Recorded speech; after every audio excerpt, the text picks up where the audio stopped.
తొల్లిమి మూడవ తాత హిరణ్యాక్షుండు విశ్వజంబుసేసి గదాయుధుండై భూతలంబున ప్రతివీరులంగానక సంచరింప విష్ణుండు వరాహ రూపంబున అతని సమయించే.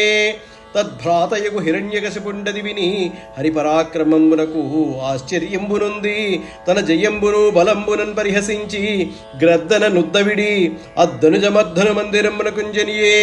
అప్పుడు శ్రీహరి బలిచక్రవర్తితో ఇంకా ఈ విధంగా అంటున్నాడు: మీ పూర్వీకుడైన హిరణ్యాక్షుడు ఈ విశ్వాన్నంతటినీ జయించి గదను ధరించి భూమి మీద తనతో సమానమైన తనను ఎదిరించే వీరుణ్ణి కానక సంచరించేవాడు.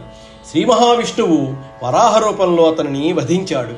అతని సోదరుడైన హిరణ్యకశిపుడు అది విని హరి పరాక్రమానికి ఆశ్చర్యపోయి హరి యొక్క జయాన్ని బలాన్ని పరిహసిస్తూ హరి యొక్క మందిరానికి వెళ్ళాడు. శూలాయుధహస్తుండై కాలాకృతి వచ్చు ధనుజు నింగని విష్ణుండు కాలజ్ఞత మాయా గుణశీలతన్ ఇట్లని తలంచే చిత్తములోనన్.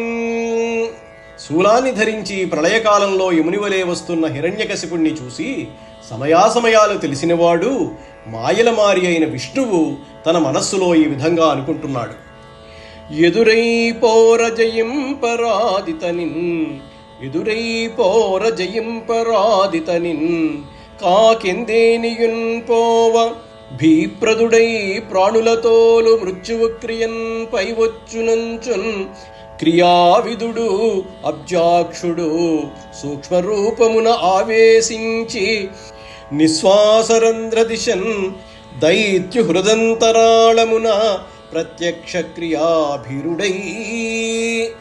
ఈ హిరణ్యకశిపుణ్ణి యుద్ధంలో ఎదిరించి జయించడానికి వీలులేదు.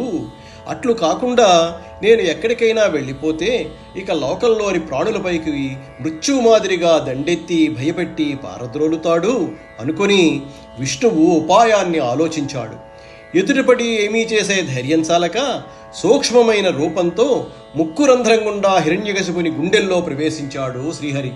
అంత దైత్యవల్లభుండు వైష్ణవాలయంబుసొచ్చి వెదకి హరింగానక కోపంబు మానక మిన్నుమన్ను అన్వేషించి త్రిదివంబున అరసి దిశలన్ పరికించి భూవివరంబులు వీక్షించి సముద్రంబులు వెదకి పురంబులు శోధించి వనంబులు విమర్శించి జగంబున అదృష్ట శత్రుండై మార్గణంబు సాలించి తనలో ఇట్లనియే. అటు పిమ్మట హిరణ్యకశిపుడు మందిరంలో దూరి విష్ణుమూర్తి కోసం వెదికాడు. కానీ హరి అగుపించలేదు. కోపంతో ఆ రాక్షసుడు విష్ణువు కోసం ఆకాశాన్ని, భూలోకాన్ని, స్వర్గలోకాన్ని గాలించాడు. దిక్కులను, భూగర్భాలను, సముద్రాలను, పట్టణాలను, అడవులను కూడా వెతికాడు. లోకంలో ఎక్కడా విష్ణువు జాడ కనపడలేదు.